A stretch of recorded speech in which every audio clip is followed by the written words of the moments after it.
ඔබ කවදා හරි හිතලා තියෙනවද කිසිම හේතුවක් නැතුව ඔබ කරපු වරද මොකක්ද කියලාවත් දන්නේ නැතුව කවුරු හරි ඔබව පැහැරගෙන ගිහින් අවුරුදු 15ක් එකම කාමරේ ගිහිර කරලා තිබ්බොත් මොන වගේ හැඟීමක් දැනෙයිද කියලා හිතන්න. ඔබ අවසන් වරට ඔබේ පවුලේ අය දකින්නේ අද කියලා. ඉන්පස්සේ ගෙන හැම තප්පරයක්ම හැම විනාඩියක්ම ඔබට දැනෙන්නේ මරණයට වඩා දරුණු වේදනාවක් කියනයි. අද අපි කතා කරන්නේ ඒ වගේ අභිරහස් කිරන නමකට මුහුණ දීපු මිනිසෙක් ගැන. හැබැයි මේක නිකම්ම හිරගීමක් විතරක් නෙවෙයි. මේක ලෝක සීමාවම හොල්ලපු දරුණු පරිගැනීමක ආරම්භයයි. කතාව පටන් ගන්නේ 1988 අවුරුද්දේ. ඔඩෙසු කියන්නේ සාමාන්‍ය පෞල් ජීවිතයක් ගත කරන හැබැයි පොඩ්ඩක් කට පරිස්සම් කරගන්න බැරි මිනිසෙක්. එදා යාගේ දුවගේ උපන්දිනය ඔහු දුවට තෑග්ගක් අරගෙන ගෙදර යන ගමන් හිටියේ. හැබැයි එදාර බීමතින් ඉන්න ඔඩෙසු පොලිස් ස්ථානයෙන් නිදහස් වෙලා එනකොට පාරයිනේ තිබ්බ ෆෝන් බුක් එකක් ගාවදී එකපාරට මතුවෙන් වෙනවා. පාරේ වැටලා තියෙන්නේ ඔහු දුවට ගෙනාපු ඒ පුංචි තෑග්ග විතරයි. ඔහු යම් පිරිසක් විසින් බලහත්කාරයෙන් පැහැරගෙන යනවා. ඔඩෙසු ඇස්තරින්නේ අමුතුම තැනක. ඒක හෝටල් කාමරයක් වගේ පෙන්වන්න. මේකේ ජනෙල් නැහැ. දොරවල් පිටින් වහලයි තියෙන්නේ. එයාට කෑමට ලැබෙන්නේ ඩම්ලින්ස් විතරයි. වසරක් විතර යනකොට එයා රූපවාහිනියෙන් දකිනවා එයාගේ බිරිඳව මරා දාලා කියලා. ඒ වගේම ඒ මිනි මෙනුමේ සැකේ එල්ල වෙලා තියෙන්නේ ඔඩෙසුටයි. තමන් නොකල වරදකට තමන් සිරගත වී සිටින බව ඔහුට වැටහෙනවා. සිර කුටිය ඇතුලේ ගත කරපු හැම තත්පරයක්ම එයාට දැන්නේ අවුරුද්දක් වගේ. එයාට කතා කරන්න කෙනෙක් නැති නිසා තමන් එක්කම කතා කරන්න පටන් ගන්නවා. කාමරේට වරින් වර මුදා හැරෙන අමුතු ගෑස් වර්ග නිසා එයාගේ සිහිය විකුරු වෙනවා. මේ ගෑස් එක නිසා එයාට තමන්ගේ මතකයේ පවා මතක වෙන්න යනවා. එයා තමන්ගේ අත්වල වසර ගණන පච්ච කොටා ගන්නවා.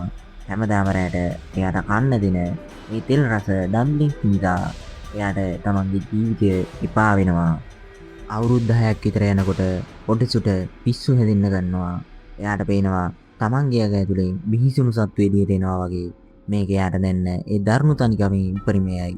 මේ දර්ශන වලින් අපිට පේනවා ඌජින්ගේ හිරගිරීම මිනිස්සෙක්ව මානසිකව කොයිතරම් විනාශ කරනවද කියලා. දැන් ඔඩෙසු තීරණය කරනවා තමන්ගේ ශරීරය ආයුධයක් කරගන්න. ඔහු රූපවාහිනී තීරයේ දෙස බලමින් සටන් පුහුණු වෙනවා. අවුරුදු 15ක් තිස්සේ එයා බිත්තියේ ඉන්න හෙවණැල්ලත් එක්ක සටන් පුහුණු වෙනවා. එයාගේ අත්මිටි ගල් වගේ තද වෙන කල් එයා පුහුණු වෙනවා. එයාගේ එකම අරමුණ උනේ මේක කරපු කෙනාගෙන් දරුණු ලෙස පරිගැනීමයි. ඔඩෙසු අවුරුදු ගණනාවක් තිස්සේ තමන්ගේ අතට හම්බ වෙන හැන්දක් පාවිච්චි කරලා බිත්තිය හාරන්න පටන් ගන්නවා. එයාට ඕනේ කොහොම හරි මේකෙන් පැනලා යන්න. හැමදාම රැට එයා හාරනේ සිදුර ලොකු වෙනකොට එයාට බලාපොරොත්තුවක් දැන්නවා. හැබැයි ඒ සිදුර සම්පූර්ණ වෙලා එයාට පැන ගන්න ලැබෙන්න එක දවසකට කලින් තමයි හිතා ගන්න බැරි විදියට ඔහුව නිදහස් කරන්නේ. අවුරුදු 15කට පස්සේ හිතා ගන්න බැරි විදියට ඔඩෙසුව ගොඩනැගිල්ලක පහලයක් උඩට ගෙනින් දාලා නිදහස් කරනවා. අවුරුදු 15කට පස්සේ එයා පළමු වතාවට හිරු එළිය දකිනවා. ඔඩෙසු කෙලින්ම යන්නේ සුෂිය වංහලකට. ඔහුට අවශ්‍යයි පණ ඇති දෙයක් කන්න. එතනදී ඔහු බූවැල්ලෙක් කමුවෙන් අනුභව කරනවා. ඒ මොහොතේම එයාට අභිරහස් දුරකථන ඇමතුමක් ලැබෙනවා. ඒ ඔහුව හිර කරපු පුජ්‍යලයාගේ. එතනදී යාට මිඩෝ කියන තරුණියම ගහනවා.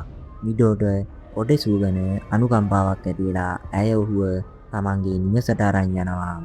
ඔඩෙසු දැන් උත්සාහ කරන්නේ තමන්ට කන්න දීපු ඩම්ප්ලින්ස් වල රස යනුව තමන්ව හිර කරලා තිබ්බ තැන හොයාගන්න. එයා කොරියාවේ තියෙන හැම චීනා වංහලකටම ගිහින් ඒ රසය හොයනවා. අවසානයේදී එයාට ඒ රසය හමු වෙනවා. ඒ හරහා එයා තමන්ව හිර කරගෙන හිටපු ඒ අභිරහස් ගොඩනැගිල්ල සොයා ගන්නවා. ඔඩෙසු ඒ අභිරහස් හිරගෙදර ඇතුළට ගිහින් එයාට අවුරුදු 15ක් කන්න දීපු සහ පාලනය කරපු මිනිස්සයා මුණ ගැහෙනවා. එතනදී එයා ඒ මිනිහව දරුණු ලෙස වද හිතාවට පත් කරනවා. එයා ඒ මිනිහගේ කට ඇතුළට මිටියක් දාලා එයාගෙන් ප්‍රශ්න කරනවා කවුද මේක කළේ කියලා. හැබැයි ඒ පාලකයාට පවා ලොකු දෙයක් කියන්න බැරි වෙනවා. මොකද ඔහුත් කරන්නේ තව කෙනෙකුගේ කොන්ත්‍රාත්තුවක් විතරයි. ඊළඟට අපිට පෙන්වන්නේ මිටියක් අතින් අරගත් ඔඩෙසු ආරක්ෂකයන් සමග සටන් කරන දර්ශනයක්. මෙන්න මේ සටනේ තියෙන විශේෂත්වය තමයි කිසිම කැමරා කට්ටයක් නැති වීම. කැමරාව එකම මට්ටමක පැත්තකින් ගමන් කරද්දී ඔඩෙසු Tamanට ගහන්නේන ආරක්ෂකයන් 20ක් 30ක් විතර පරාජය කරනවා. එයාගේ පිටට පිහියකින් ගන්නත් එයා ඒ වේදනාව දරාගෙන සටන් කරන්නේ තමන්ගේ හිතේ තියෙන වෛරය නිසා. මේක ලෝක සිනමාවේ සටන් දර්ශන රූගත කරන විදිය සම්පූර්ණයෙන් වෙනස් කරපු අවස්ථාවක්. සටනින් පස්සේ ඔඩෙසු තමන්ගේ පැරණි මිතුරෙක් වෙන යූහාන් මුණ ගැහෙනවා. යූහාන් අන්තර්ජාලාපන ශාලාවක් පවත්වාගෙන යන කෙනෙක්. ඔඩෙසුට අවුරුදු 15ක් අතපසු වුණ ලෝකයේ සහ තාක්ෂණය ගැන යූහාන් උදව් කරනවා. ඔවුන් දෙදෙනා එකතු වෙලා අර අභිනාශ පුද්ගලයාගේ අනන්‍යතාවය සොයාගන්න පටන් ගන්නවා. ඔඩෙසු තමන් හිර කරපු ලියූජින් හොයාගන්නවා. ඌජින් කියන්නේ ඉතාමත් පොහොසත් සීතලලේ තියෙන කෙනෙක්. ඔහු ඔඩෙසුට දින 5ක අභියෝගයක් දෙනවා. ඔහු මේ කලේ ඇයි කියලා හොයාගන්නා ලෙස. මම ඔයාව හිර කලේ ඇයි කියලා හොයාගත්තොත් මම මැරෙන්නම්. ඒත් හොයාගන්න බැරි වුණොත් මම මිඩෝ මරනවා කියලා ඌජින් කියනවා. ඔඩෙසු දැන් තමන් ඉගෙනගත්තු පාසලට යනවා. ඌජින් සහ එයාගේ සහෝදරියන් අතර තිබ්බ රහසිගත සම්බන්ධය එදා දැක්කේ ඔඩෙසු විතරයි. ඔඩෙසු ඒ රහස තව කෙනෙක්ට වීම නිසා ඒක පාසල පුරා පැතිරෙනවා. අන්තිමට ඒ ලැජ්ජාව දරා ගන්න බැරුව ඒ ගැහැණු ළමයා පාළවෙනින් පැනලා සියදි විනාසා ගන්නවා. ඌජින් මේ අවුරුදු 15ක සැලසුම දියත් කළේ ඒ වෙනුවෙන් පරිගන්නයි. ඔඩෙසුට පසුව දැනගන්න ලැබෙනවා තමන්ව මිඩෝ මුණ ගැස්සීමට උදව් කරේ ඌජින් විසින් කුඩියටගත් මෝහන විද්‍යාඥවරියක් බව. ඇය ඔඩෙසු සිරමැදිරියේ සිටවීම ඔහුව මෝහනය කරලා දෙනවා. මිඩෝව දුටු සැනින් ඇයට ආදරය කරන්න මේ මුළු සෙල්ලමම ඌජින් විසින් පාලනය කරන ලද්දා. මෙහිදී හෙළිවන සත්‍යය තමයි මිඩෝ කියන්නේ ඔඩෙසුගේම දුව බව. ඌජින් මේ මුළු සෙල්ලමම කළේ ඔඩෙසු සහ ඔහුගේ දුව එකිනෙකාට ආදරය කරන තැනට පත් කරන්නයි. මිඩෝ සහ ඔඩෙසු එකිනෙකාට ආදරය කරන තැනට ඌජින් හැමදේම සැලසුම් කරේ මෝහන විද්‍යාව පාවිච්චි කරලා. මේක දැනගන්න ඔඩෙසුට පිස්සු හැදෙනවා. ඔහු ඌජින් ඉදිරියේ බල්ලෙක් වගේ වැඳ වැටෙනවා. තමන්ගේ දුව කපා ගනිමින් සමාව ඉල්ලනවා. අවසාන ගැටුමට පෙර ඔඩෙසු දැනගන්නවා තමන්ට උදව් කරපු මිතුරා ඌජින් හුවන්ද ඌජින් විසින් මරා දමා ඇති බව. ඌජින් කිසිම සාක්ෂියක් ඉදිරි කරන්නේ නැහැ. මේ මරණය නිසා ඔඩෙසු තවත් අසරණ වෙනවා වගේම ඌජින්ගේ සැනසුමේ තිබුණු බිහිසුණු බව තව තවත් තහවුරු වෙනවා. ඌජින් තමන්ගේ පලි ගැනීම සම්පූර්ණ කරාට පස්සේ සියදි විනාසා ගන්නවා. ඔහුට දැන් ජීවත් වෙන්න හේතුවක් නැහැ. ඔහු හිතන්නේ ඔඩෙසුට මේ සත්‍ය දරාගෙන ජීවත් වෙන්න බැරි වෙයි කියලා. ඔඩෙසු තනි වෙන්නේ තමන් කරපු ලොකුම වරද නිසා. එයාගේ මුළු ජීවිතේම විනාශ වෙලා තියෙන මොහොතකයි. ඔඩෙසු මෝහන විද්‍යාව භාවිතා කරලා ඒ බිහිසුණු රහස මතකයෙන් අයින් කරගන්න උත්සාහ කරනවා. හිම වැටෙන ඒ කන්ද උඩදී අපිට පේනවා ඩේසුගේ අඩිපාරවල් දෙකක්. ඉන්න එකත් එතනම නතර වෙනවා. ඒ කියන්නේ රහස දන්න ඩේසු එතනින් මිය යනවා.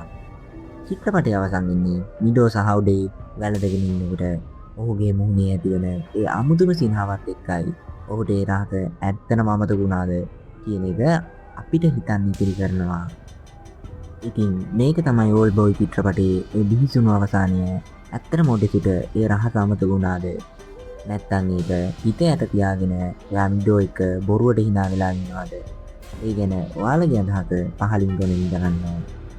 මේ වගේම තවත් ලෝක ප්‍රසිද්ධ වුණ ෆිල්ම් වල රීකැප් ඉඳනින් බලන්න කැමති නම් දැන්ම අපේ රීතප් ස්ටුඩියෝ YouTube channel එක subscribe කරලා තියාගන්න. ඒ වගේම වීඩියෝ එකට like එකක් දාලා ඔයාගේ යාළුවන්ටත් බලන්න share කරන්නත් අමතක කරන්න එපා. ඊළඟ වීඩියෝ එකෙන් මම ඔයාලට අරන් ඉන්නේ තවත් සුපිරි කතාවක්. එතකන් හැමෝම පරිස්සමින් ඉන්න.